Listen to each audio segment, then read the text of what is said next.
What's up guys, Nightingale here, and welcome back to the Dev Note Notice. Today we're going to be covering the major patch update, which is the Awaken update. This is equivalent to the Rise update that released last year for me. This was big game-changing update stuff. And this year there is a ton of information that we're going to be covering.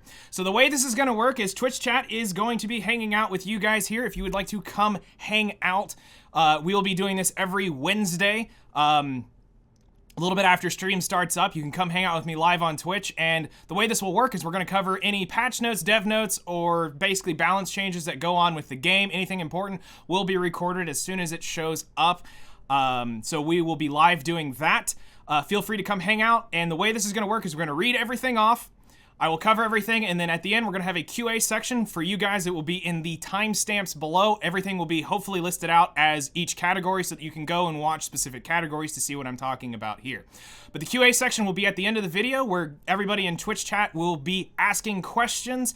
If your question does not happen to get answered or asked along the way, please feel free to leave a comment in the comment section down below, and I will try to answer as best as possible. So let's crank out the news. So, let's start off at the top here, which is the esports section. So, for some of you that want to be competitive or looking at the competitive aspect of Epic 7, the Epic 7 World Cup is now getting a revamped logo, and actually, I'll be honest, it actually looks pretty cool. So this year they're updating some of the esports stuff, and for those of you who are super competitive and are able to get in and join in on the Epic 7 World Cup, you got some cool stuff coming along the way. They are taking Sanctuary wings and a trophy and to combine it into looking to actually a really cool looking trophy. I actually think that's a unique look for it, and it's a lot better than what it was last year in my personal opinion. But this is just basically skimming across the top here. They're going to have experts in esports. They're going to increase the prize and in the competition with a total of $100,000 USD. That is a big chunk of Bitcoin. Actually, I think that it's only, what, 2 Bitcoin nowadays? So let's see here. The World Cup will be, prize pool will be twice compared to last year, which is cool. They're doubling the prize, and then it'll be the world's foremost esports event provider by, what is that? VSPN Korea will be, looks like, hosting this.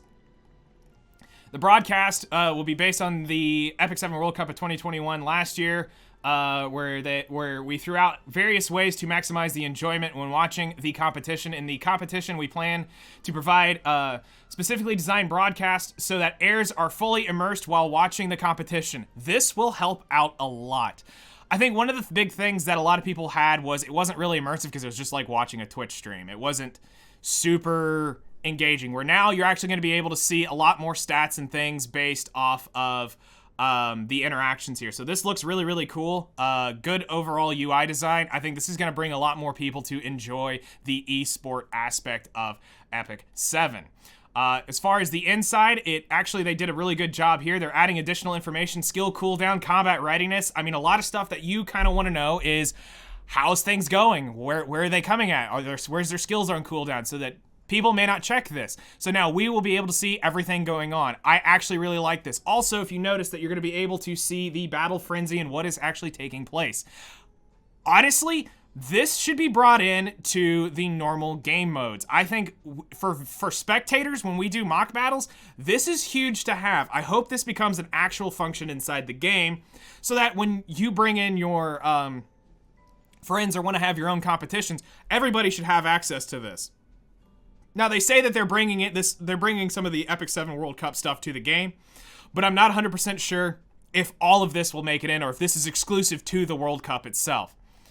All right, and then they're going to have an end screen, which is actually pretty cool. It'll tell you who the VIP was, how long the match took, what was going on, and basically who was the MVP overall. I actually really like overall the total redesign of this, and I think if we can get this in game for our aspects of use, this would be a really cool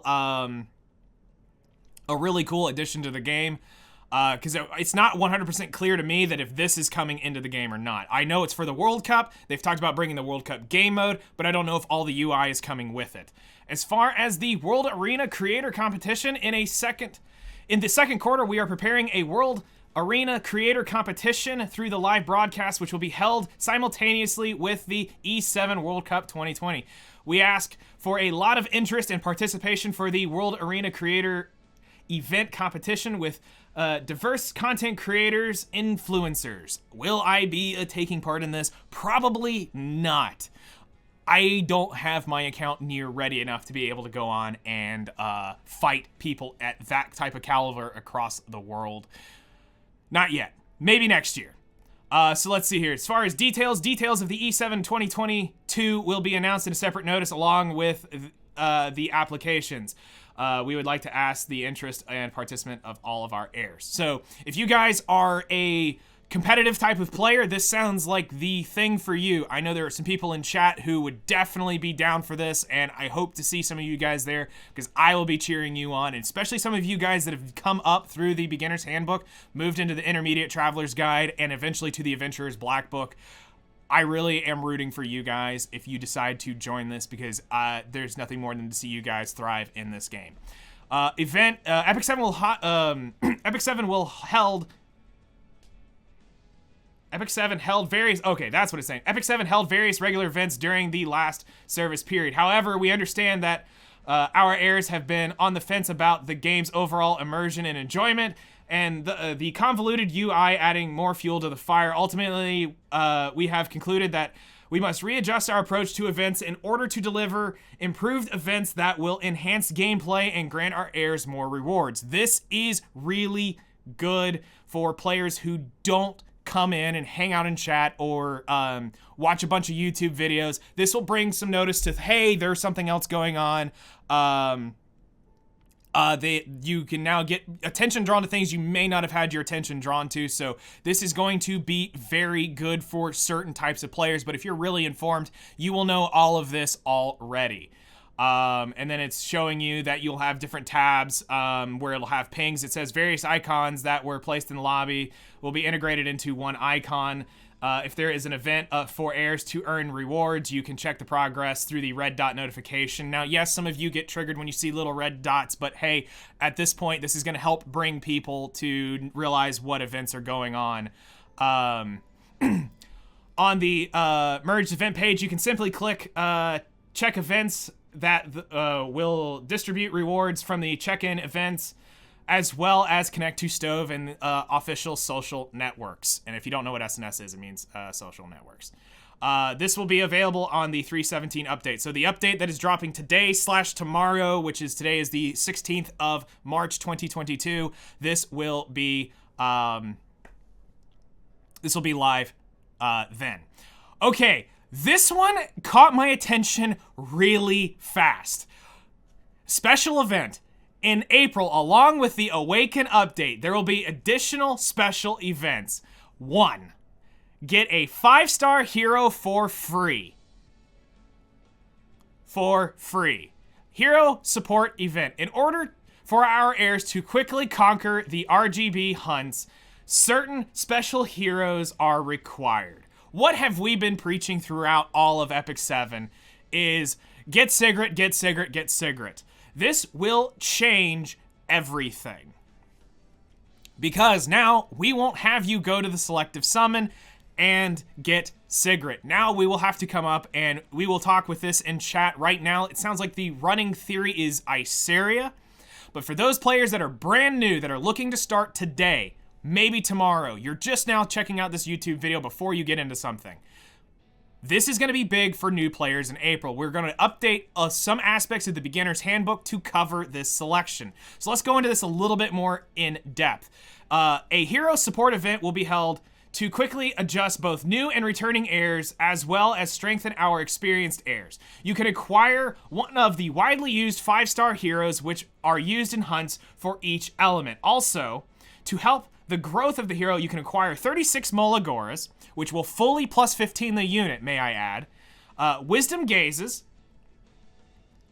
for the exclusive equipment, which we'll cover which one you will need to get. And Daydream Jokers, you'll get 6 of those as well, so that you'll have a max limit broke Daydream Joker. One of the 3 doesn't use them, by the way. We'll cover that later. So please participate in these hunts with the 5-star heroes who will be the strongest supporters. All right, so number 2, challenge MolaGora event. The second, we would like to improve or introduce the MolaGora event. Earlier, we told you about the 36 MolaGoras that can be obtained through the Hero Support event. Challenge MolaGoras. Step 1, hit rank 25. Are you kidding me? That's easy to do. You can do that probably in your first day or 2 of playing Epic 7. Step 2, hit rank 51. That's again, very easy to do. Step 3, hit rank 61. That'll take you a little bit of time. So it looks like you're getting MolaGoras, a Potion of Ascension, which will help you guys instantly 6-star a unit. You're going to be able to get normal and epic catalyst, the phantasmas to level up, and some looks like absolutely monstrous penguins to be able to instantly level your units, as well as more MolaGoras. Then you have the PvP currency, which I think is Conquer points. You're going to have that is the universal equipment charm for armor, and I'm not 100% sure what that chest would be. Maybe gear set they're going to give away. And then as well as it looks like step 3 is again more MolaGoras, more PvP currency, which is to help you get other pieces of like high-end gear. We've got that covered inside of the beginner's handbook. You're getting a mod gem selection chest or mod gem selection chest. We don't know how many of these are actually going to be in here. More universal equipment charms, and probably that's reforged mats. Occasionally that can also be runes. I believe it can also show up in that chest. And then again, more high-end penguins. Following the MolaGora challenge event will be available, and if you clear each mission, a variety of rewards will be given out, including MolaGoras. Once you complete the MolaGora challenge event, you can acquire a total of 66 MolaGoras. Oh my gosh, that is 2 plus 15 units just out the gate. Now, keep in mind, it's already really easy to get MolaGoras in the early game. Later game, this becomes a lot rarer currency where you're going to actually have to determine, do you want to level something up or do you not? Do you need to full invest or do you not? So for new players, this is going to be a huge influx of MolaGoras, and it sounds like everybody's going to end up getting this, which is huge. This is going to help a lot of us out. Okay, so let's see here. 100 MolaGoras web banner event. Lastly, the web banner event, which will be held every 3 weeks, has been completely adjusted. Thank you. It was awful. Starting from the Hero Growth event link, which has been introduced last October, this year's event will be open. In addition, various special missions and updates will be prepared, so please look forward to this. This was actually really cool. They're quickly touching in on this. Basically, it's an event where you can go through and you can get a bunch of Awakening Phantasmas. There's a lot that can go on here, and it can really help boost a unit or 2 through, so this is going to be really good for just everybody in general. This one started to scare me, and I started getting PTSD from another game I played. But we'll continue on. To continue, we would like to talk about collaborations, which are awesome. Again, the Guilty Gear collaboration starts tomorrow. For those of you who have not checked that out, it starts tomorrow, which is going to be the Guilty Gear rerun for Strive. Until now, Epic 7 has been collaborating with diverse IPs. This year, we plan to introduce new and more various forms of collaboration to our heirs, and we plan to... let's see here. We plan to cooperate with IPs that can be loved by all heirs. Okay, this scares me because I've seen absolute horrible collabs show up in places they have no business showing up. Example number 1. Black Desert Online collaborated with Bugatti. Please name me, besides like maybe 3 players in the game, who could afford Bugatti. Why did that exist? Okay? Like... that was a collaboration. Actual collaboration. You go in, and it was actually, you could go get an armor that had the Bugatti logo on it. But what are you trying to market here? Their cheapest car is still like $100,000, $200,000. Nobody in their right mind would want to do that. Okay, so that's one collab that really, like, when they say diverse, that scares the crap out of me. Collab number 2 that really, really triggered me was 7 Deadly Sins, who collaborated with, what was it? It's literally, I traumatized from it. It was Stranger Things. I literally boycotted that collab. Why on earth did you collab, other than Netflix owns the IP rights to 7 Deadly Sins? They collaborated with Stranger Things. They had no business being in it. There was 1,000 other animes out there, or anime games, or anything like that that could possibly do it. So when I hear the word more diverse, it scares me. But at the same time, there's also a lot of really awesome things. It means you could get more popular IPs. It means you can get more, there's a lot more variation out here. So as long as they think about the general population and not just what Korea or Japan likes, and they think about the overall world, or what's popular overall, like, let's be real. Right now, if I was to probably tell chat, hey, actually, let's do this. Hey, chat.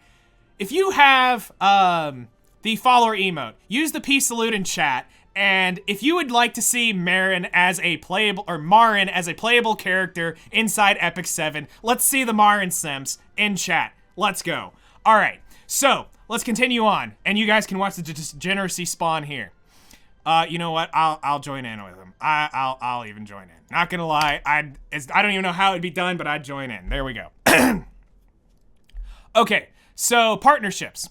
This will be cool, so let's check this out. In 2021, we had a partnership with Amazon through Amazon Prime promotion. This year, the Twitch Drops was held in February, and starting with this, we are preparing diverse partnership with global companies. Okay, so the Amazon Prime thing is great. I think a lot of people really enjoy getting free stuff from Amazon Prime type stuff, because for those people who do have Amazon Prime, it's always fun. The Twitch Drops was absolutely trash and garbage. I will point blank call this out. I have no problem in saying that that was the dumbest thing they've ever done, is limiting it to only a few streamers. Twitch Drops should be available to all Twitch streamers who stream Epic 7 that have affiliate or higher. Okay, so what are going to be the partnerships? So Mac M1 chip support will be available on Mac OS second quarter 2021. Does this mean what I think this means? Facebook Gaming, available on all browsers, limited to North America and Europe, March 2022. Amazon App Store on Windows PC, second quarter 2022. Google Play Games on PC, available and above Windows 10, coming soon. Does this mean you have your PC client? Is this what this actually means? That you will have an actual PC client and don't have to use an emulator?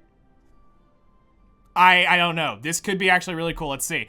We plan to support Epic 7 on new platforms like Facebook Gaming, Amazon Prime App Store, Google Play on games, which will allow Epic 7 to in a PC environment. Oh my gosh, there it is. There you go.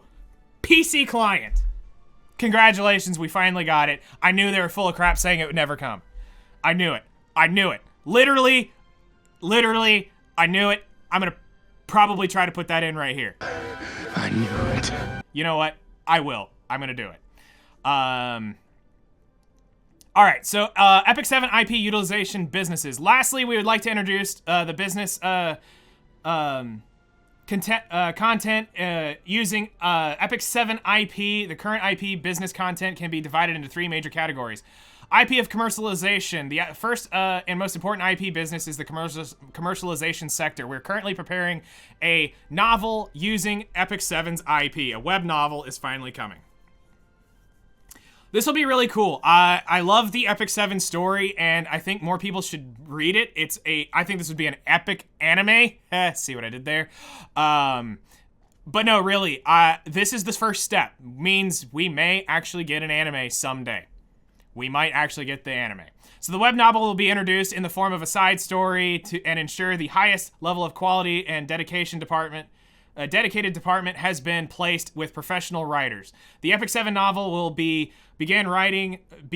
currently being written and will aim to present in our airs in several languages, starting with Korea as of this year. However, we're asking for your understanding that this may change depending on various variables such as the platform inspection schedule for web novel service and securing a schedule for translation. We will do our best to prevent. So cool. Yeah, we get it. You got stuff to do. IP content.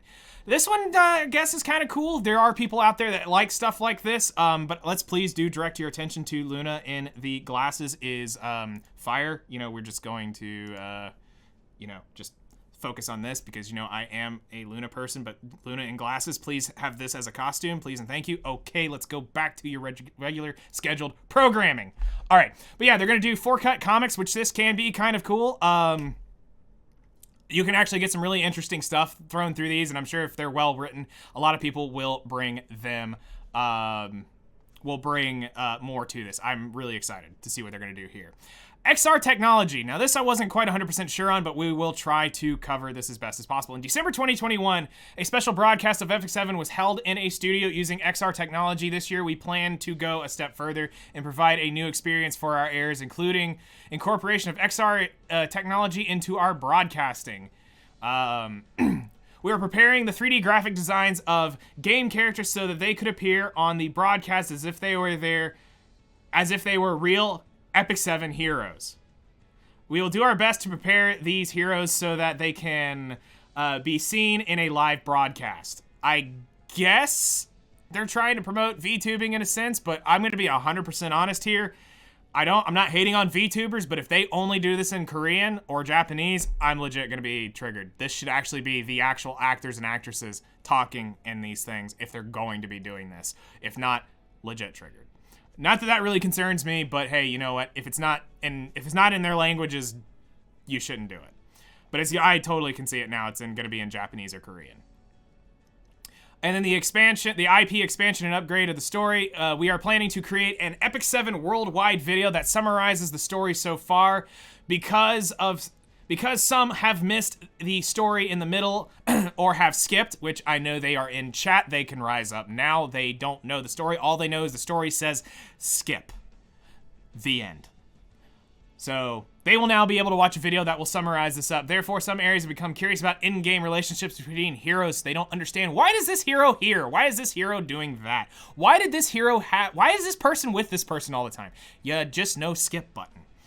That's why. In addition, we plan to introduce and distribute a summary of a world video where heirs would like to see the story of Epic 7 again. Through this, we plan to ensure that anyone can understand the story of Epic 7 and enjoy the game. We expect that this will be helpful to our heirs who play Epic 7 and feel more affectionate towards the game by being immersed to the world view of it. I actually like this. This could be first step towards the anime, if they do it right. I don't know if they're just going to chain cutscenes together, but this could also be a step where they start giving us a micro anime. Official OST and PV production. So the first OST, I Will Be Your Energy, by a K-pop idol, was released back in January. I did not know this. I did not pay attention to this. Has received a lot of attention. Not enough for me to notice, I guess. The second song is being prepared, and I hope to be released soon. I think they meant to say, and we hope to be released soon. Lastly, in the first half of the year, we are working towards introducing a new PV video produced in the line with the OST. Please look forward to the Epic 7's OST and PV. So that will be another video along the sides of Like Promise. And this is going through the business overview, which is esports, the event revamps, collaborations, partnerships, second IP creations. Okay, so you thought that was it. No, it continues and it gets even nuttier from here on out. Get ready, things are about to get wild. Epic 7 in-game update announcements. We are now in part 2 of this. So, let's talk about the big thing here, which is hero acquisition adjustments. And as you see right here, Moonlight, Summon, Revamp. Moonlight, Summon, Revamp. What did I rant about just a few weeks ago? Was the Moonlight Summon. So let's start off. The first topic we would like to mention is the hero acquisition adjustment. In addition to Epic 7's 2022 business direction, we would like to introduce mainly the improvement of acquiring Moonlight heroes.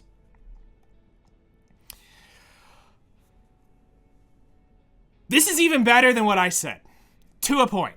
While I'm glad it's down to, after the 30th Moonlight Summon, you can summon a free guaranteed 4 or 5 summon hero.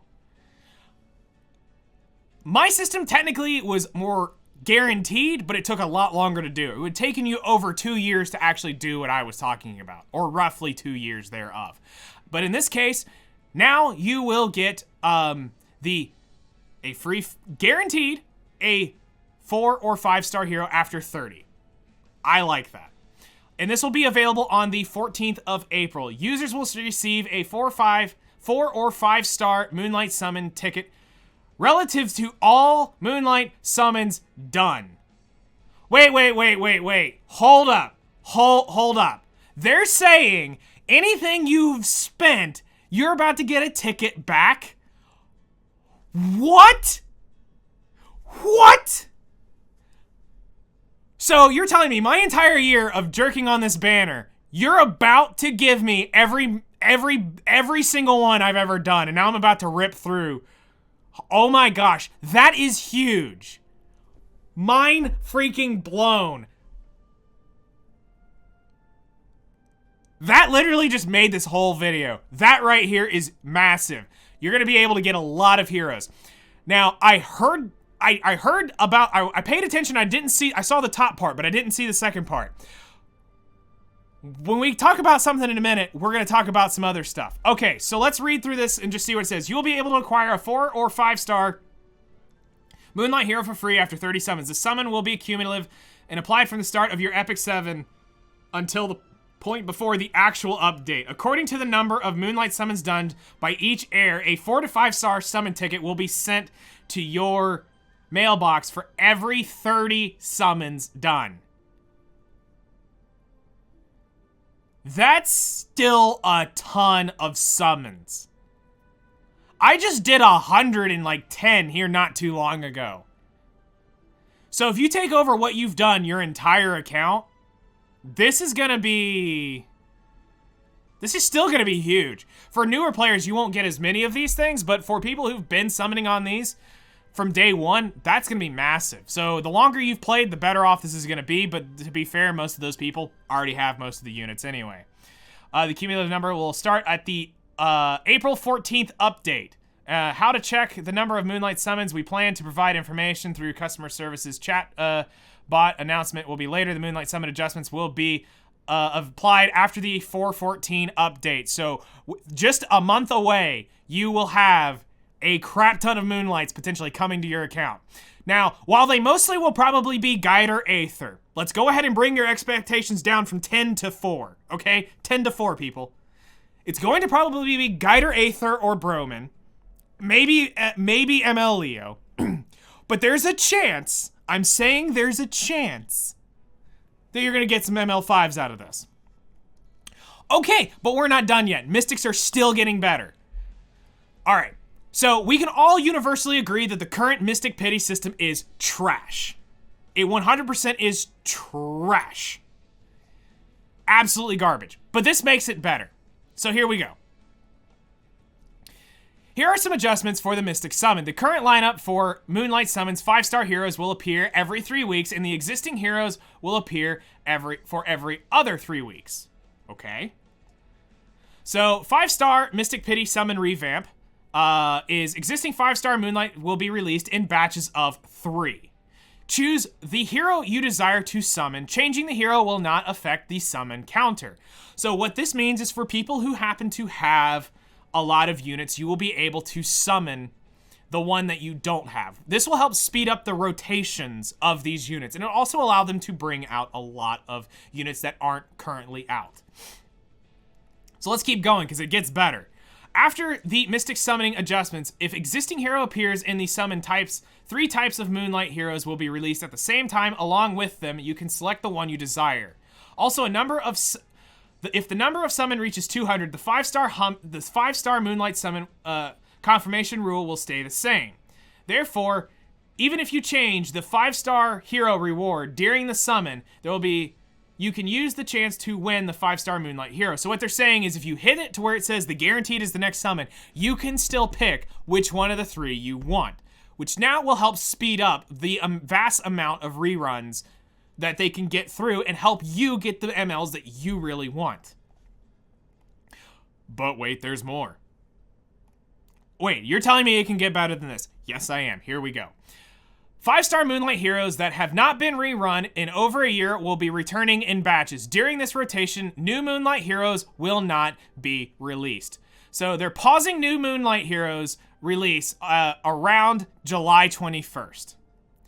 After the Moonlight heroes were released, there is a problem of not giving a chance to summon them. We apologize to all of our heirs who have been waiting a long time. Yes, Sage Ball, MLkin, and Ambitious Tywin still to this day have not been actually run in their Mystic banner since their release. That's the 3 that have currently not been since the beginning of the game, have never been rerun. They were run and then they've never shown up again. They've shown up in the coin shop but never actually run. In the meantime, the Mystic Summon adjustments is scheduled to be applied on the 428 update, the Awaken update. So we have the confirmation, April 28th is the Awaken update. Heroes who have not been resummoned will collectively summon 1 year after their update. During this period, new Moonlight heroes will not be released. Balance stabilization will be our top priority as the new season of World Arena progresses. As for a big change in the Mystic Summon lineup, we'll be releasing the lineup for 3 months after the Awaken update on 428. So the Awaken update, 428. Remember that. You can see a preview here. Now, right here, this is where I told you guys earlier in the other video, if you've watched it first, don't summon for Flan. Stop right here, because there is probably a unit in here that is way more important that you probably need. So, here we go. We have the next variations of the summoning schedule. This one caught me off guard. Mediator Coeric is coming on the April 7th through the 28th. Then the Rise update hits, or the Awaken update hits, and now here comes Sage Ball, Ambitious Tywin, and Briar Witch Assyria, which is really, really cool. We have then, which is going to make this really, really hard. I've got to collect between now and the July 21st 2 Mystic Pities. Help me. I don't know how I'm going to do this.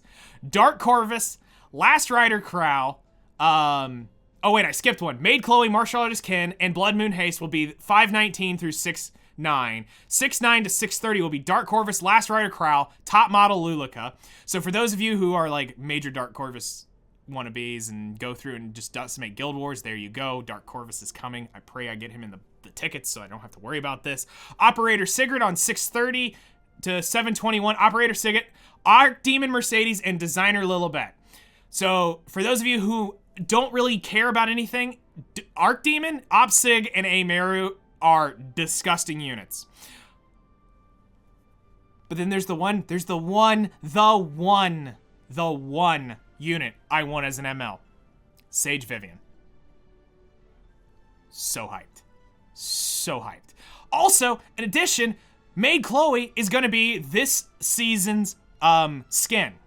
Among them, Maid Chloe has been summoned more than twice before, but has been included in the Mystic Summon lineup because she is the main character of the World Arena skin runs at the same time. As they talked about before with Judge Kisei, they said they were not going to make the same mistake twice. So, today, they are guaranteeing and they're admitting that, yes, she has been rerun several times, but because of her skin, which now concludes that they are going to always make sure this lines up, we're always going to get the arena skin and the rerun at the same time. So for anybody who wants Maid Chloe, there you go. We deeply apologize for stopping the release of new Moonlight heroes. No, you don't need to apologize. This is well worth it. This is very well worth it. After that, from 721, new Moonlight 5 hero Sage Vivian, Forest Sage Vivian will appear for 3 weeks with a new Moonlight hero. Then 3 existing Moonlight heroes will be rotated. We deeply apologize for the new Moonlight for a while. In addition to all that waits, we will do our best to improve the balance and prepare the new Moonlight hero more thoroughly before presenting it to our heirs, which is really cool. I'm glad that they're going to pause this. They're going to fix some stuff, and it also is going to give you time to catch up on some Mystic units here. Okay, Finally, the thing that everybody wanted to know and talk about, and I think some are going to be disappointed in. The custom group summon sounds like it is a one-off event. Maybe they will bring this back more often, but for right now, it sounds like it's a one-and-done deal. So, let's talk about it. You'll be able to meet the custom shop summon, which was previously announced on the broadcast of 2/16 from 4/21. So it sounds like it's the week prior to the Awaken update. We will get the custom group summon banner. Available hero criteria. So this was what the big question was, and here we go. Today we finally can give you the right answers and the right information of this. So, available hero criteria. Heroes who have been released for at least 6 months before the end of the date of the custom group summon. So, any hero that is available. So that means Ran, you might get Commander Laika should be in this, because I think she was almost at the 6-month mark. You have units like, current units like Ha Young. Let's see here, who else has been recent? Peira. Those will not be included in this unless the 6-month mark hits when this banner ends, which is going to be available. I think it says down how long it's going to last. Now, here's the next cool thing is for limited heroes, those who have had at least one rerun, collaborations are not included. So no collab units will be available in this, but Luna, Deanne, Landy, Seaside Bologna, Holiday Euphine, Cerise, and Fairy Tale Tenebria will be available. Now, I will want to say this now, and we'll talk about this again later when it comes around. You may want to wait, but you may not want to wait, because Guilty Gear is a kind of sign that they may not always bring the triple banner back. My current running theory is that now seeing what they've done with Guilty Gear, you're probably going to have individual banners again this summer. And they're going to run them in pairs of 2 and 2. There is a chance, though, that they could technically speed it up and make them a triple banner. But for some of you, this is your chance to now pick up your summer units. If you have not been able to collect them, pick up your Landies. If you're newer, definitely get Landy. It's definitely a big one for you guys. Luna's fun. Deanne is probably what I'm going to pick. So we'll keep reading, and then I'll cover anything that I feel like they've left out. So the group summon is a system that will allow our heirs to proceed in summoning 3 5-star heroes of their choice. You get to pick any of the 3. Doesn't sound like there's a limitation. You can pick all limiteds or all non-limiteds, whatever you want. The targeted heroes are limited to and covenant heroes that have had at least one rerun, but have not had a banner in the last 6 months. Okay.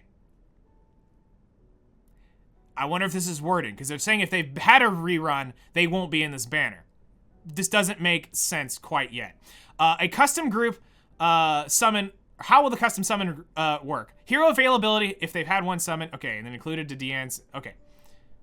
Not only the 5-star hero you select and the 5-star artifact are also included. So just like a triple banner, it's going to set it up on its own. For example, if you choose Tamarin, Idol's Cheer artifact will be included as the target. When you summon via the custom group, every summon will award you 1 star mileage coin. And with these, you will acquire the selected hero. You can acquire the selected hero and artifact. You can only buy the artifact once if it works like the normal triple banners, but the hero you can buy unlimited.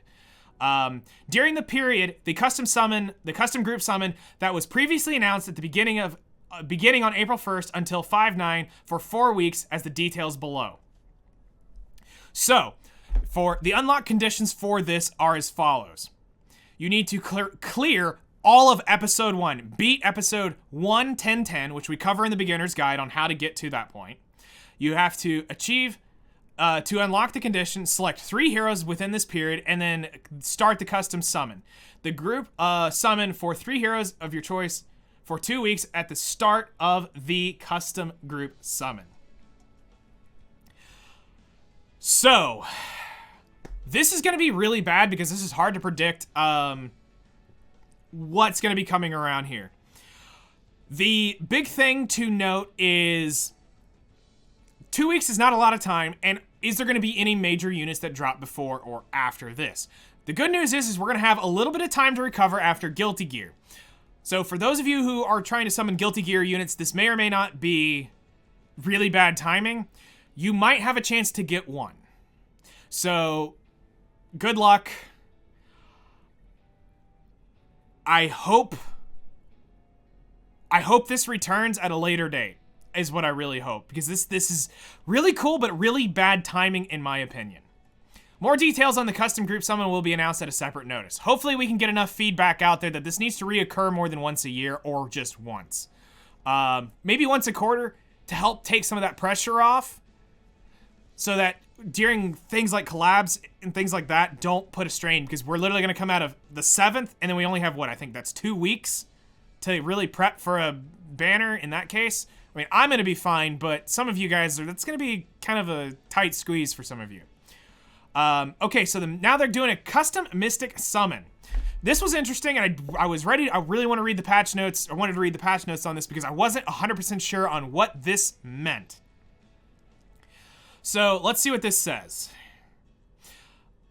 Mystic metals are consumed. Okay, so this is going to be a Mystic banner. Moon's Mirage coins can be used to purchase heroes. The custom Mystic banner is available twice during the rotation.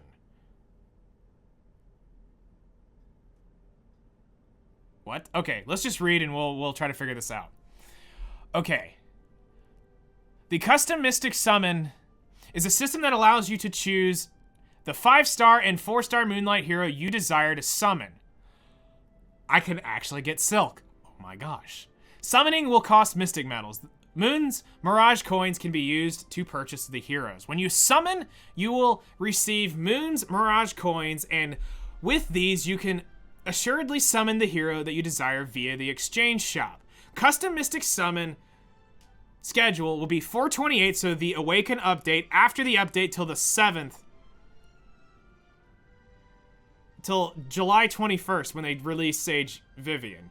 The custom summon target for both 4-star and 5-star Moonlight heroes whose banners end at least 6 months ago and will be available to choose in the summoning. The summoning event will start taking place on the 20th and ending July 21st. The custom will be available twice during this duration. I don't understand what that means. More detailed information will be given in a separate via a separate notice, starting with the Awaken update on the 21st, or on April 28th until July 21st. We hope that all of our heirs can meet the heroes that they have desired after checking the upcoming lineups during the custom Moonlight summon that brings back existing 5-star heroes. So here is the rotation.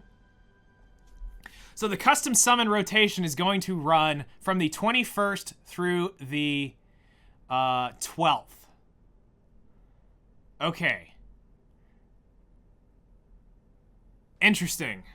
And it shows the schedule right here and how it's going to interact. So I'm not 100% sure on what in the world they are talking about. I guess this sounds like this is the same thing. If we look at the artwork here, if I'm understanding this, this is literally saying I can go pick any hero that has not been rerun in 6 months in both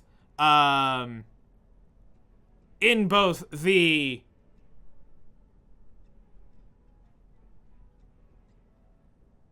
four-star and 5-star. But I can also, this is a weird, I'm not 100% sure, guys, but like, it sounds cool. It's all gonna come down to, I think, this. How much is the hero and how many coins does it take to buy the hero? If it's a very low cost unit, okay, cool. But if I gotta swing 10,000 Mystics to summon this unit here as well, that I think is gonna be overkill with all this crap coming. This is probably the point where if you've got 11,000 or 10,000 Mystics, now's the time to get that 6-month run unit, or the past 6 month unit that you really, really want. Even if they are coming in banner, now's the time to hit it and forget it and get out, and this way you can start working on something else. But this is gonna be, we need to see how much does it talk about in here.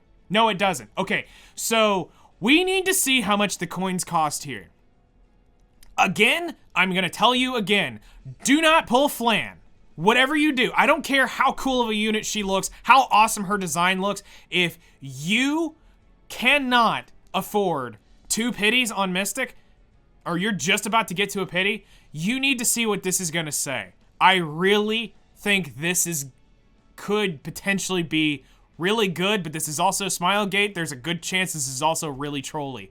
So if this is a cheap cost to get 2 MLs for free, is what I think it's saying? We'll see. Okay, so let's move on and talk about World Arena. So, again, this is a really long video and there's a lot to cover here, but we're gonna go through absolutely everything so that you guys are informed, and again, timestamps are gonna help you out. So World Arena, the next topic will be about World Arena and the upcoming balance adjustments with the Epic 7 plethora of heroes and artifacts. There can be, should be, and must be various amounts of party formations and strategies. However, in World Arena, there currently lack a diversity due to the overwhelming powerful compositions of World Arena focused heroes that has become increasingly aggravated problem. Also doesn't help that the content creators don't promote enough unit diversity. They promote only one mindset. That's also partially your content creators' issue. They don't promote enough diversity because they only play the same thing because they only want to show you the easiest way to win. It's not quite as bad as this, but again, people will find the easiest way to win, not the most efficient way, or not the best way to win. Okay, continuing on. Once again, due to the bias, keyword, of arena-focused heroes in World Arena, the power inflation brought on by newly released units, we apologize to all heirs that have been discouraged. The impending operational gameplay plan for this is the impending operational game plan for World Arena. Pre-bans. Okay. Pre-bans, first off, the pre-ban selection of World Arena will be increased from 1 to 2. Cool. You can target more units and get more out of you can literally shut down a whole comp with this, by the way. While this measure is to counteract the increasing amount of heroes, this also alleviate the pressure of arena-focused heroes. So you'll be able to select 2. But this is only in Champion League and above. I think it needs to come down a league, personally. I think anything past Master should have this. Because at that point, you can face Legend players, unless they're going to ever plan to fix the matchmaking. You should be able to get this. Actually, no, wait. I think they already said that if you get matched with somebody higher, you get the ban. So never mind, it doesn't matter. Ignore what I just said. However, with the increase of the Champion League and above, yes, okay. This will be applied on the 331 update. They're going to revamp the Battle Frenzy. I'm not actually sure what this was entailing. It was a little hard to understand this, so let's read it and see if we can get a better sense of this. Secondly, we have the Battle Frenzy adjustment. With the current Battle Frenzy effect, is meant to keep battles from extending too long. Starting next season, the Battle Frenzy will retain this effect and add an extra effect that will be added to further reduce bias of arena-focused heroes in order to balance the meta. The additional effect will be added to pacify meta-dominant of biased units to be applied on the March 17th preseason reviewed and formally introduced. So they are going to start this. Applied to Japan. So for Japan users, you guys are going to get this on the 31st. Let's see here. Newly adjusted Battle Frenzy is planned to be added on the 17th. So tomorrow's patch for those of you who are watching this video today. The season has the March... let's see here. Where was I? This is a big screen and this is small text. Will be to the 31st next season after receiving feedback from heirs. If this change does not receive the expected results, we will rework this change, even if the next season, even if the next March 31st season has to be delayed. Cool. So they're going to be listening to your information and potentially delaying the season to make sure that it's better for everybody. They're not going to just say, "Screw you," and we go. So that's good. The planned changes to the effect we have now are as follows. Our goal is to give heroes and classes that have scarcely seen the light of World Arena an advantage while keeping the current used units from losing their place too rapidly. So this is like where that thing comes in. I believe what I'm understanding is where they're saying like a new unit comes out and instantly power crept 2 days later by a new unit, something like that or whatever. The new effect will be added to the Battle Frenzy will in the short run greatly help analyze the optimal units that require balance adjustments. In the long run, this will help set up diversity of future seasons due to the seasonal changes of the heroes and class advantages will go through. Rather than being stuck in a specific meta with this cycling per season, we look forward to seeing an increased diverse roster of heroes in World Arena. This basically sounds like a lot of wording to say they aren't actually telling us what they're doing, but other than the frenzy is going to affect certain things. Now, in the patch notes, we did cover this, so it is technically covered in that video, but its disadvantage elements are going to start getting reduced damage and damage effects. So, I don't know. This one's a bit weird. Moving on. This is my head. This is the one I'm not 100% confident. I want better wording on this. I think partially this might be somewhat translation error. Like, it's written fine. Like, okay, if I'm taking this from English, it's written fine. But I'm almost wondering if some of the stuff they're trying to say is lost in wording of what they're trying to say. I would have rather had a more point-blank talk about what they were doing here. Okay, so next up is the E7 World Cup or World Championship mode, the E7WC mode. This mode will have the same rule set as the upcoming E7WC 2022 Championship and will be introduced in the highest echelon of PvP with the cumulative pre-banning mechanics in order to accentuate this new tier of difficulty. There will be strict restrictions in place, such as eligibility floor and a limit to the number of entrances. What?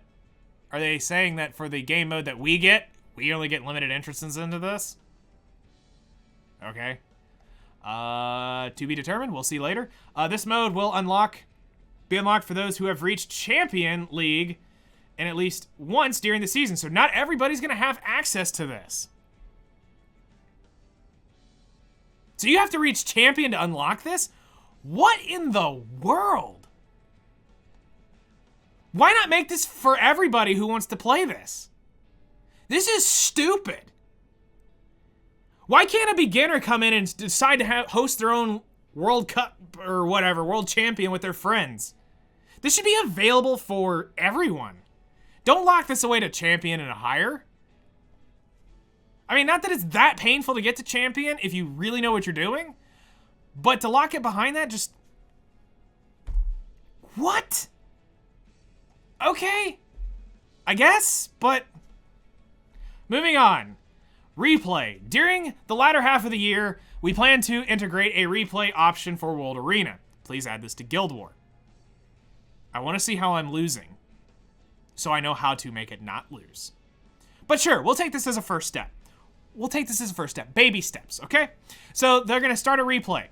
With the replay tab, heirs will be able to rewatch their past battles and see why they sucked. Why that they didn't have their units fast enough, how they messed up. Okay, no, I'm kidding. But really though, it will be a great training tool for some people to see why they lost or why they won.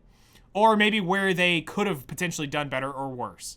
Also shares their replays with others via in-game chat and other exterior links, which is cool. So if you want to brag and show it off to your friends, great. There's going to be ways to do that.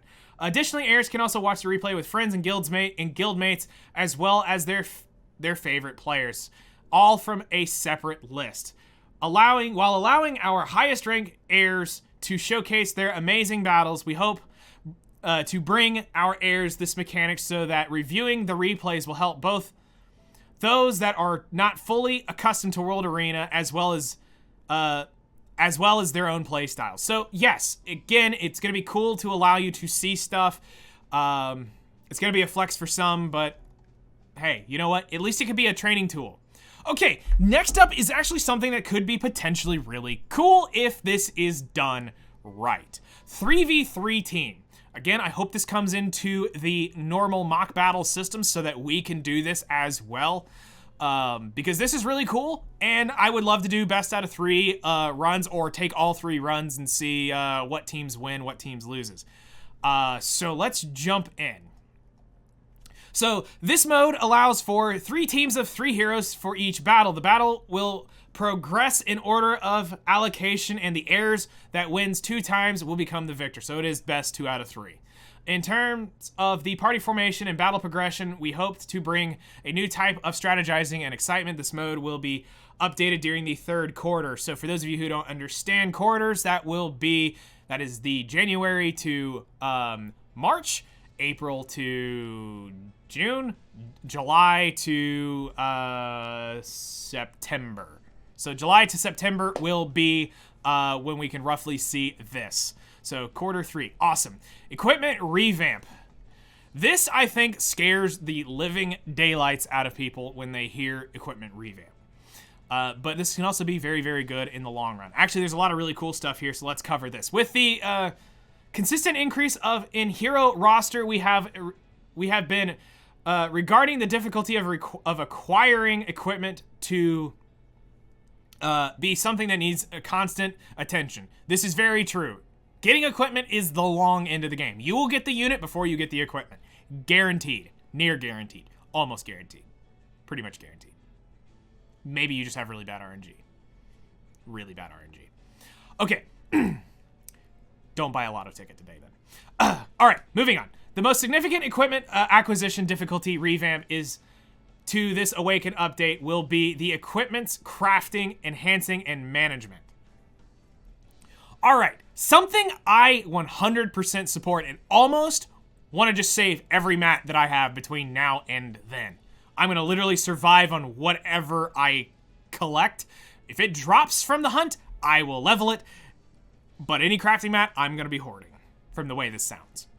Okay, the mileage gauge, which this sounds really cool. A gauge will increase proportional to the level of crafted equipment and choose a set acquired as an epic piece.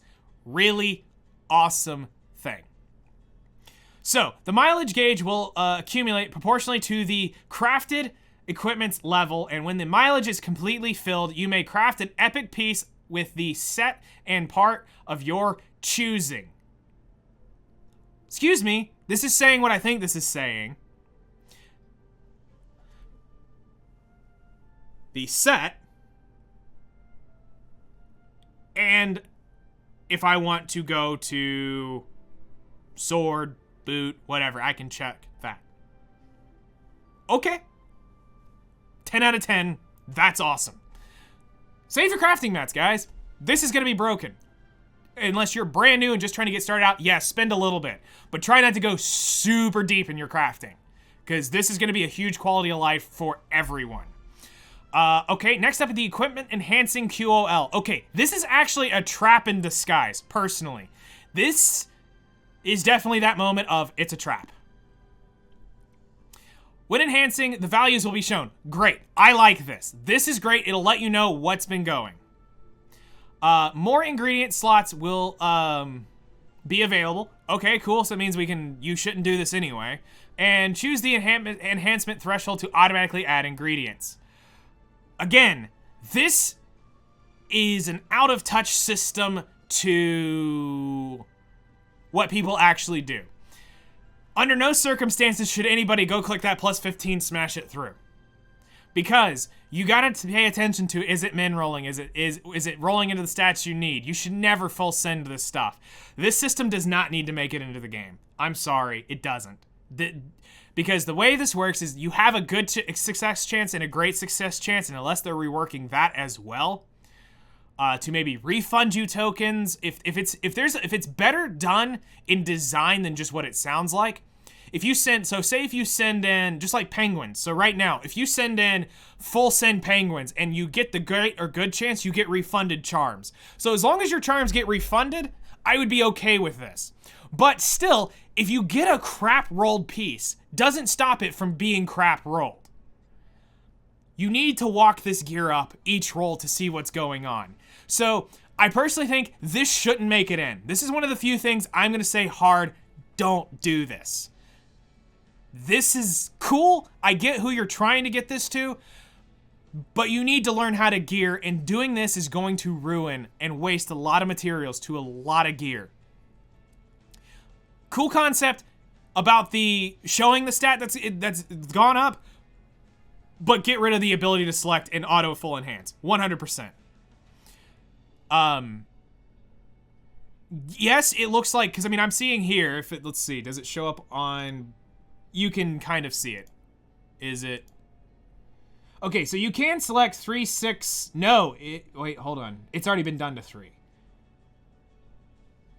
Yeah, no, I still wouldn't select this because you want to send a charm in at a time because in case you get those enhances, I still wouldn't do this. That's something I'm not wanting to do.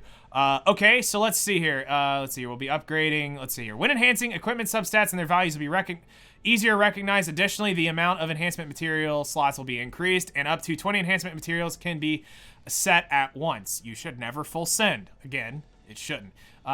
An automatic enhancing mechanic will allow heirs to set specific enhancement thresholds that desire automatic enhancements. Again, don't do it. In order to increase the utility of unsatisfactory equipment that is unused or is not up to standards, extracting these will reward roughly double the current amount of cores. Good. Not that that's really an issue, but good. The more the merrier. They need to give you more of the other things. The amount of charms craftable in the Alchemist Steeple will increase twofold. Good. That's also another big one. Equipment management. Fribbles is knocking at the door saying, hey, you're kind of taking my idea here. Okay, so, but this is still good for just overall searching for gear anyway. I'm not actually mad at this. I'm just it's kind of funny. Okay, when managing equipment, an auto-equip function will be available. This actually, no, this does sound like Fribbles, in a sense. Okay. When equipping equipment, heirs can choose to set their fields of set and substats to equip the most optimal equipment with ease. Did this just say we're trying to make Fribbles irrelevant? Is that what this is trying to do? Are they actually trying to say we want Fribbles to be gone? Well, not really. Fribbles is still actually really good, and you can see multiple possibilities of your build. So, okay, moving on. Cool concept. I think it'll help out a lot of players, especially for those who don't understand Fribbles or don't want to understand Fribbles, can't use Fribbles. Fribbles is still better, but this will give you the ability to get some type of tech along the way. It's a simpler version, a better... It'll be more accessible to more players. So for people who literally only play on their phone, this is going to be great. I'm really happy for you guys that you'll be able to optimize your builds a little bit better. Okay, Adventure Revamp. This one was a little bit interesting, but still cool nonetheless. Episode 3, decrease the monster level and stats, decrease the difficulty and time it takes to clear, decrease the difficulty of certain bosses. This will help out so much. Now, depending on the level of decrease will determine if it becomes more viably farmable, but right now, this will help out the overall, I guess, progression of the game for newer players getting through episode 3 faster. So for you guys that will be starting in the Awaken update, this will be good. It'll allow you to get up there to that selective summon faster. It'll allow you to get the Fire Mercedes faster. There's a lot of good that's going to come with this, so I'm actually really happy for you guys. Episode 4, they're going to decrease the difficulty of Aiden's missions, so it sounds like something is brewing that is going to be really difficult, and something along the way is they must see that people aren't as interested in this as usual. Okay, so urgent missions here. Yep, decrease version, heirs, progression story. Yep, that's exactly what it is. Okay, urgent mission revamp. This is planned for the Awaken update as well. Can enter urgent missions without leaving the current map. Great quality of change. This, I think, is one thing that breaks a lot of immersion for players, is that it does take you completely out and you have to go back in. This, you'll be able to do your urgent mission and then you're done. This is actually really cool. Decreases the difficulty of the urgent missions. Thank you, because some of them you can't take some of your fodder farm teams. Now you should be able to do this a lot easier, and they're going to increase rewards. Honestly, it's not even increase the rewards. Make the rewards more relevant and current is, I think, the issue here. So let's see here. They say, now that urgent missions will have their own unique stages so that heirs can immediately access urgent missions without leaving their current stages. Because of this, the difficulty gap of urgent missions and type used depends on the map showed, or the map it showed up in will also be pacified. So again, as you climb up the map and you start getting those episode 3, episode 4 ones, they do get harder and more difficult to where you almost have to run real comps to beat them. Now they're gonna lower the difficulty of the actual mission itself. Okay, I'm cool with this. Following changes for urgent mission, Goblin Gates, and others will see an increased rewards. So that there is more satisfaction in clearing these events. Great, good. I'm all good for that. Epilogue Adventure Point Integration. The next step for the main source of farming catalyst let's see here, is for farming catalyst. This is true. This is the #1 spot that we tell people to farm catalyst in, is the epilogue. So let's see here. The unrecorded history adventure points will now be almagated.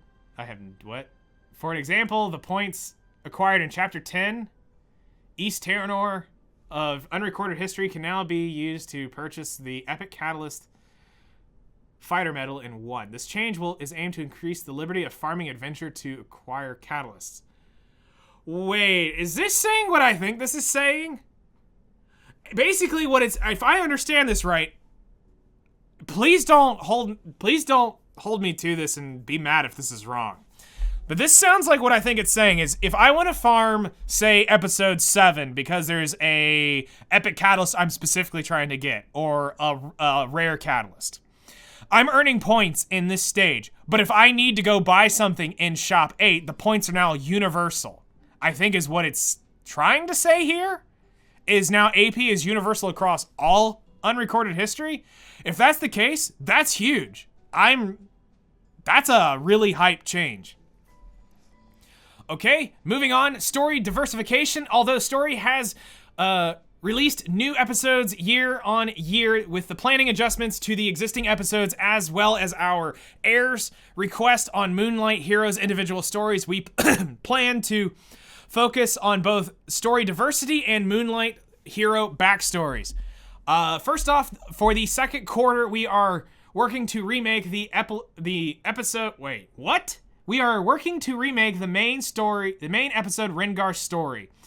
Then the Moonlight Theater will be updating during the third quarter. They're gonna remake the main story? I guess there's some continuity that they're wanting to clean up. Why? It was good. I didn't skip it and it was good. Episode 1 was cool. But, I mean, cool. I'm all for a revamp. Tell me it's something different. I'm cool. Just, I hope we get something for going back and redoing it. That's the only thing I care about. Similar to a short glimpse of the mystical Moonlight Theater that was shown in December 2020, Sage Ball and Saison will tell a story of various worlds that exist within Epic 7. The Moonlight Theater will become a permanent content like that of Unrecorded History and the Book of Memories, and will be consistently updated with the stories of various worlds. That's really cool. I actually would love to see their stories, so this to me is actually pretty hype. We can, I think we can expect some really cool things to come from this. We plan to continue episode 5 next year, sufficiently adjusting the current content. So this basically what this sounds like is, instead of us getting episode 5 at the end of December, it'll be sometime January, February next year we'll start episode 5, because it's slated right now, I think, to end around October, November is when episode 10 should finish up for 4. Content, revamp, and expansion. The 5th topic is overall content, revamp, and expansion. This one I think is pretty cool. Forest of Souls revamp. The Forest of Souls will be going through a complete overhaul as seen on screen, with the Forest of Souls will be graphically redesigned with the hopes that this change offers more immersion when raising penguins, Phantasma, and MolaGora. My god, it is immersive. Not really. Okay, kind of is. Along with this, we'll expand the Soul Isle limit. Yeah, okay. With each distinct region will have its own 3 slots to raise respective creatures. Okay. So, okay, we're going to be able to raise penguins and... Yeah, we're going to be able to raise both penguins and phantasmas at the same time. That's really cool. This will help out especially early game, and I think this will help early game as well as mid-game players.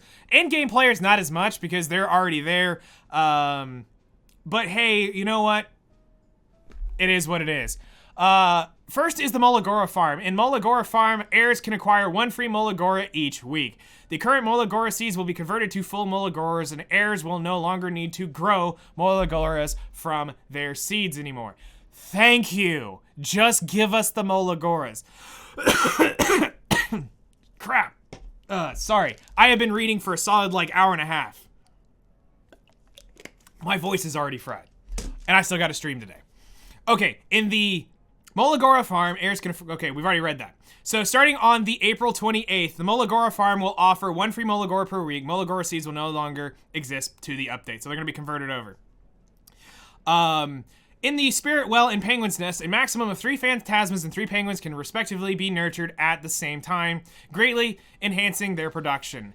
The growth altar is in a place where you can summon 10 Phantasmas and Penguins at once. So for, again, veteran players, you're just going to spam that and grow these passively. It won't really matter. It can be used to alleviate the uncomfortable weight of growing creatures with this revamp. We also plan to offer more sources to receive the materials required to become investing in more Penguins, MolaGoras, and Phantasmas. Thank you. Okay, here we go to probably one of the most OP things coming to this game.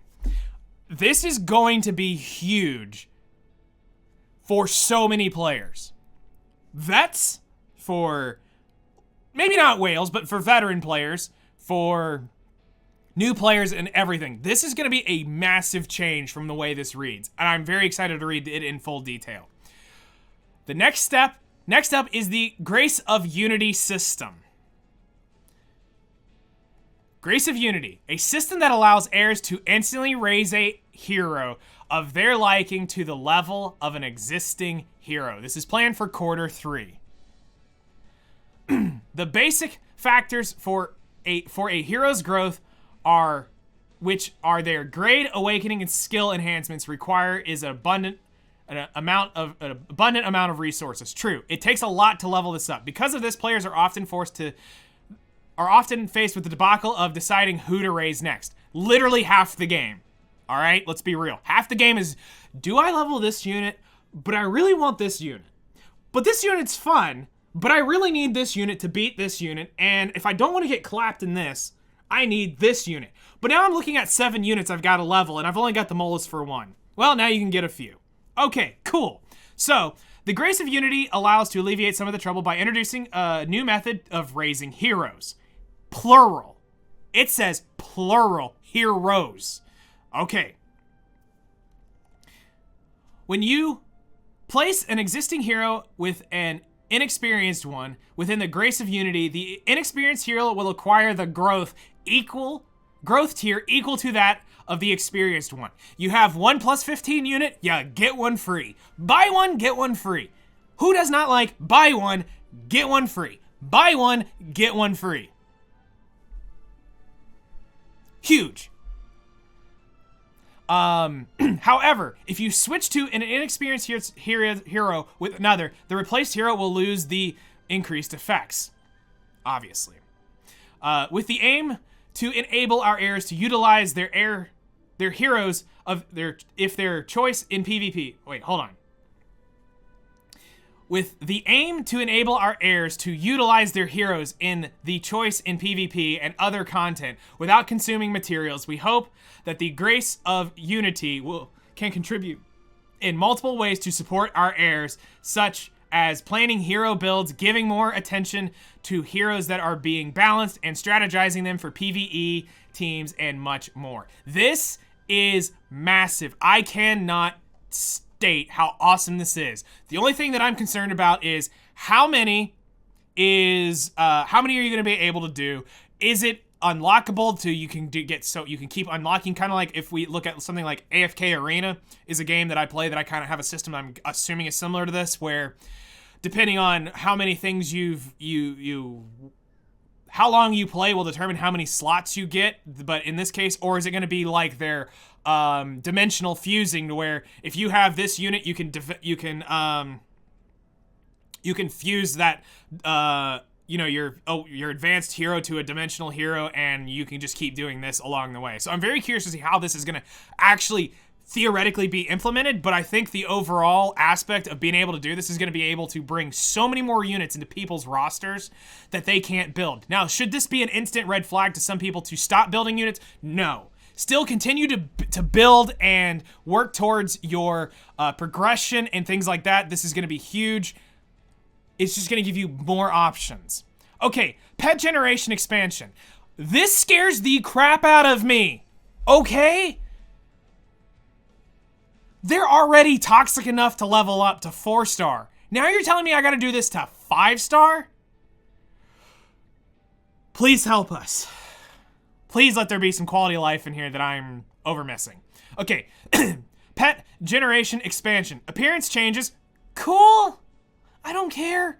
Affinity expanded to level 6. Great, so it means your skill will level up. Now that I'm super hyped for. Give me more chance to gain X whatever. I'm all for that. And repeat battling to 30 times. Okay, you know what? Never mind. It's not that bad. I take all that back. I'm good for it. I'm good. You know what? I'm great that I can now farm 31 hunts in a row. I'll do this instantly. I'm gonna make sure I have my 4 stars ready to rock and roll. No, what? Never mind. Yeah, we're good. Okay, kidding. It's still gonna be toxic. But here we go. So, new skill added. Battle Pack. And chance to receive Reforging. What? Okay. And now we have to make decisions. Finally, Reforge mats. This is great. Make pets great again totally just happened. Now the question is do we get to have a 4th skill or not? All right, when the pet reaches the 5th generation, the appearance will change. The affinity can increase to a maximum of 6, such as the level increase. Pets' individual skills will increase accordingly to the number of repeat battles to 30. Also, battle pets will receive the newly obtainable skill, which will allow them to acquire reforging materials. The pet generation will occur during the 2nd quarter, so sometime this next update period. With that update, all limited pets will be available to summon again.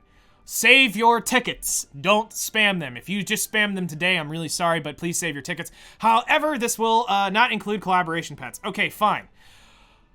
We're getting there. We're almost done, and we still got Q&A to do. Hall of Trials Revamp. This is a place where heirs can obtain exclusive equipment with their Wisdom Gazes currencies. This is the only content that rewards players based on their ranking. Due to this, on one side of the coin, newer heirs have trouble gathering a sufficient amount of Wisdom Gazes, while on the other hand of the coin, on the other side of the coin, more experienced players have lost motivation to play it. Yes, this has been a big issue overall, and new players trying to get the currency to do it, so good that they're addressing this. Newer heirs, Wisdom Gazes, okay. With the upcoming adjustments to Hall of Trials, we aim to improve the Wisdom Gaze gathering factor for early to mid gamers and to increase motivation for those players going to mid game by diversifying the battles. Great, cool. I'm all good for that. In response to the event revamp I brought up earlier, we plan to introduce events that will award additional Wisdom Gazes and a system that gives out even more. Incomplete Faustus, a new boss that has new mechanics, will be added on the Awaken update 428.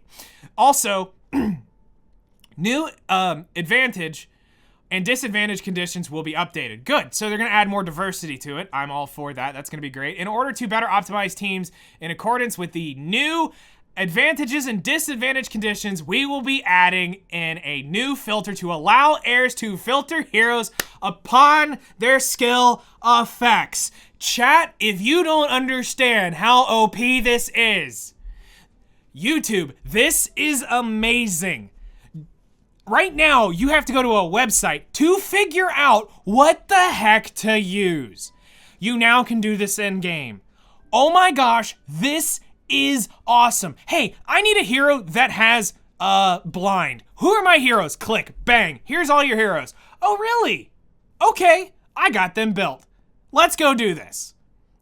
So, I'm really, really hyped for this. You guys have no idea how awesome this will be for the overall quality of Hall of Trials. This is amazing. Thank you so much for this small but huge change.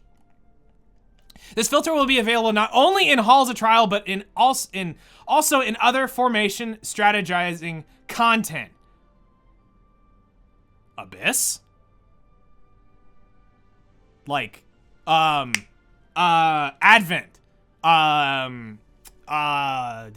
guild content, things like that. That would be huge. A unique ranking system that is done in small groups will be up. The unique ranking system that is done in small groups will be updated. The group ranking will be done by grouping heirs in smaller expected score ranges and will award additional rewards based on the heirs' ranks and individual rewards with similarity tiered competition and rewards that follow. We hope we can deliver a more promising experience. Look, I'm just okay that you've added a filter for this stuff.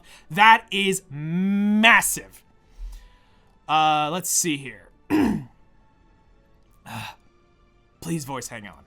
Abyss Challenge Mode. Next is the Abyss Challenge Mode for Abyss. Abyss is Epic 7's core PvE content. Wrong, not, start, line through. Hunts are your core PvE content. Let's be real. Abyss is number 2, or number 12, or 500, depending on who you are. But it's the core PvE content and has been expanded to 120 floors deep, offering challenging, non-rewarding content for one-time rewards. Each year, we have introduced deeper floors in Abyss. However, this time around, instead of delving deeper into Abyss, we have decided to include an entirely new mode that is accessible after reaching floor 8, the 80th floor, so that more of our heirs can access new content. Cool. So it unlocks after floor 80, and there'll be basically 3-starring mode. Let's try to read through this as quickly as possible. As similar to the existing Abyss, the new content will also give out one-time high-quality rewards for each clear. There will also be 3 missions that come along with it. Cool. While heirs can receive their first clear rewards, they will also be able to receive many more rewards depending on the number of stars achieved on that floor. Each floor will consume 3 Abyss entry tickets, and players may enter cleared floors without consuming any further currency, so that they may re-challenge the floor to clear the missions. Okay, good. So it takes tokens to clear it initially. So it takes 3 clears. You're gonna have to spend all 3 tokens to clear the challenge floor. But to go in and finish the missions, it doesn't take additional tokens. Okay, that makes that a lot better sounding overall. So I was gonna say, darn, that's really expensive. But it makes sense in the long run. Each floor will consume a bit, 3 tickets allowing floors, and then the new Abyss mode will be slated and updating during the second quarter, sometime this update cycle, and will have 10 floors upon its initial release, and to follow with feature updates. Episode-related content. They're going to be adding in a new labyrinth. Cydonia Labyrinth, first off, is the labyrinth of Episode 2, Cydonia. The Cydonia Labyrinth will not be a labyrinth in the format of a raid, instead a one-time exploration-based labyrinth that will be unlocked after clearing Chapter 2. This is actually really cool. The story will follow Cydonia's alliance, ruin explorations after the fall of Strays, and is slated to introduce everyone later half of the year.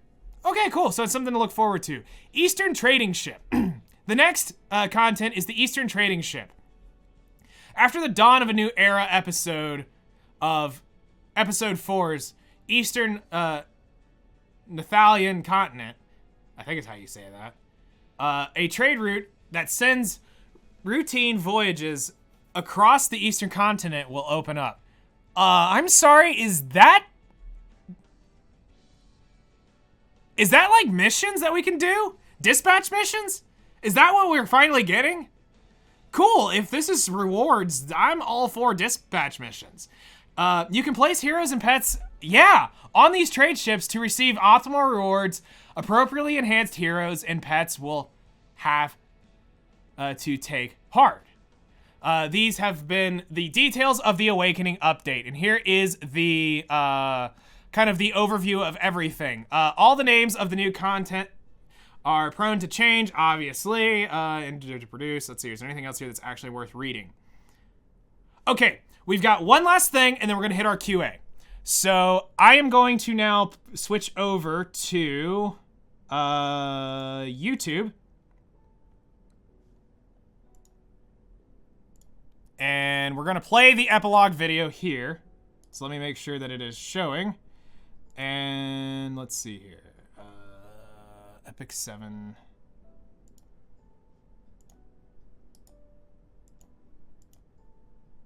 YouTube. Okay, Let me make this bigger real quick. That's pretty sure there's a that's what she said in there. I'll give you that one. Okay.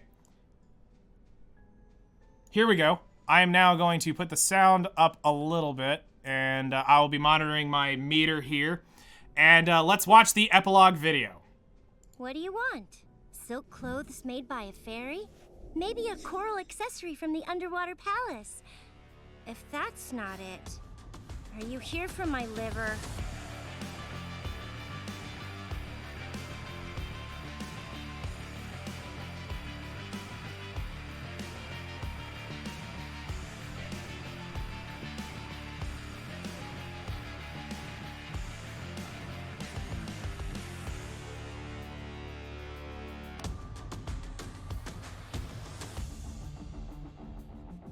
To give you a painless death is the only mercy I'll grant you.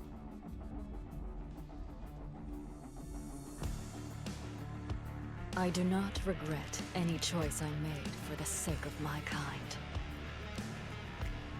The greater good requires sacrifice. It's time to test the limits of my magic. By the majesty of nature, be humbled.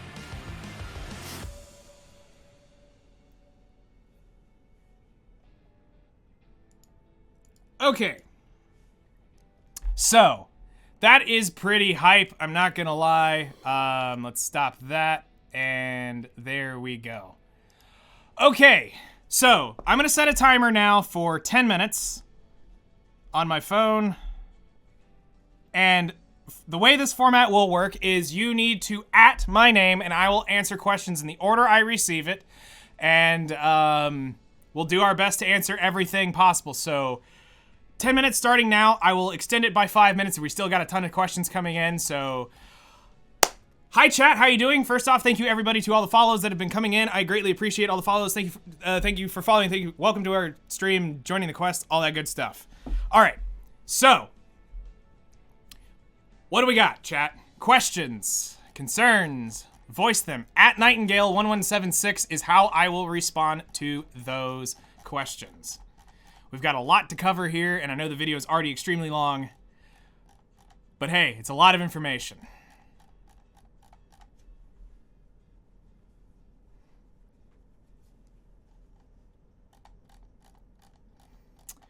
My voice is definitely fried, I'm not gonna lie. Okay, first off, what is the best part of your opinion? There are a couple big things that I'm really excited for. I think the biggest one that I have the most hype for, I hate to say it, is the Mystic, is probably the Mystic Revamp stuff, as well as the, where is it?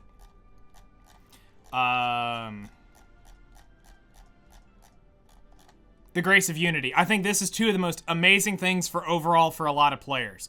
Personally, that is, I think, probably the highlights. I mean, but you gotta look, free MolaGoras, there's a lot of great stuff here, but I think if I had to pick two amazing things that really stand out for new players, this is it.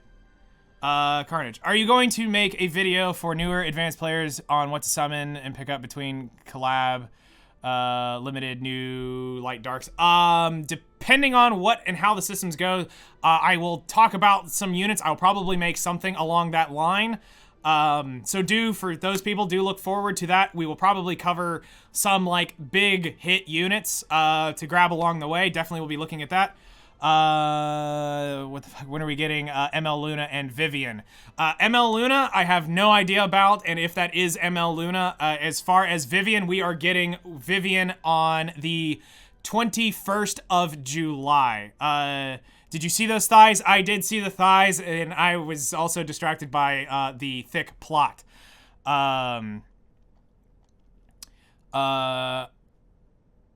Was I smart to save 200,000 Wyvern mats? Yep, you were. You were totally smart to save your Wyvern mats. Thoughts on Hand Guy rerun after Flan? I say completely don't summon for any ML5 until we have seen what is that Awakening Mystic banner that you can actually choose a Mystic hero. Till then, I'm not mad that he's getting rerun, but I don't think anybody should summon on any Mystic banner between now and the time we get the information for that. Do you think it is too many Mystic summons at once, or do you think they will add more ways to get Mystics and compensate? As far as Mystics, personally, I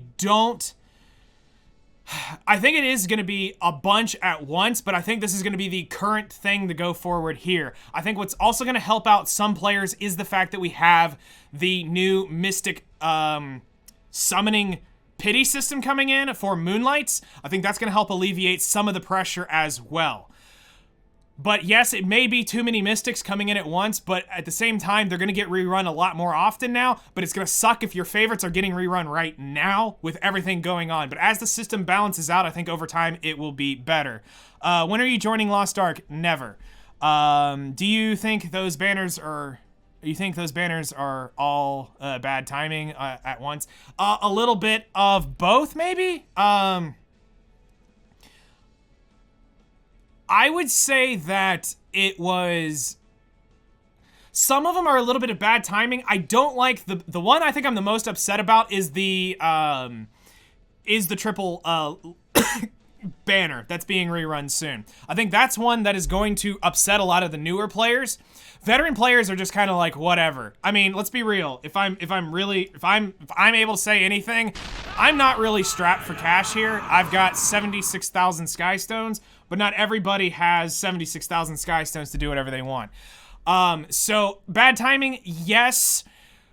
The Mystic one I'm unsure of. We'll have to see on what's going on. If the system is cheap, then it's going to be great for players, but if it's expensive, just as expensive as a Moonlight, as an actual Mystic banner, yes, it's very bad timing for that one. Do you think the new Penguin Phantasma area is kind of overdone? Is the OG design cleaner in terms of UI? As far as the UI, honestly, I'm actually looking at it right here. When we look at it, it's not bad. I mean, it's lore friendly. It looks cool, but I mean, I like both, but it's not really... This doesn't really affect me one way or the other. I like the functionality of it, but I'm not a huge... I'm not like hugely opposed to the look. We'll get used to it over time. New players will never know the difference. Let's see here. Will Ran be a part of the group summon? As far as Ran, I can quickly try to bring this up. Let's see if I can do this in a short amount of time. Let's see here. Events, all events, Control F. Ran was,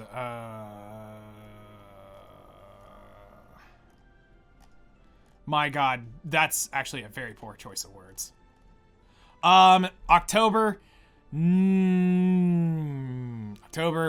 November, December, January, February, March, April, maybe. Ran might be in it. So let's see here. Also, Patrick, please get, actually here, you know what, slash, follower, there. So now we're out of followers only because we're asking questions, so please feel free to ask questions, followers. We just turned it off for the video to be safe of this up here, but now please feel free, if you have not followed, to ask. No, I forgot to tell you to turn it off. I'm so sorry. So if anybody hadn't followed yet, I hate using follower-only mode, but that was just for safety of the video. Will Rand be affected in the group summon? So will they officially never nerf ML5s? No, they will nerf and they will balance units based off of how metas are going, and they are not opposed to nerfs. There is going to be a balance change being discussed at a later date, but there's nothing actually planned right now. They've got to do some things first to change, I think, a few things down the road before they go in and start actually doing nerfs, because I think they've already had some things planned that they want to see first. Temporary 100 plus MolaGoras is not counted. Do you think 4 molas extra a month is enough of a rework? And then also, guys, as far as the format for you guys asking questions at my name, I'm responding in the order I see the at. So please feel free to ask your questions, and as long as questions are still going, I'll reset the timer for 5 extra minutes as we go. As far as the MolaGora rework, it's something, but I would like to see them maybe do a little bit extra. I think also with you have to account for the fact that you're going to be able to do the linking characters. If that is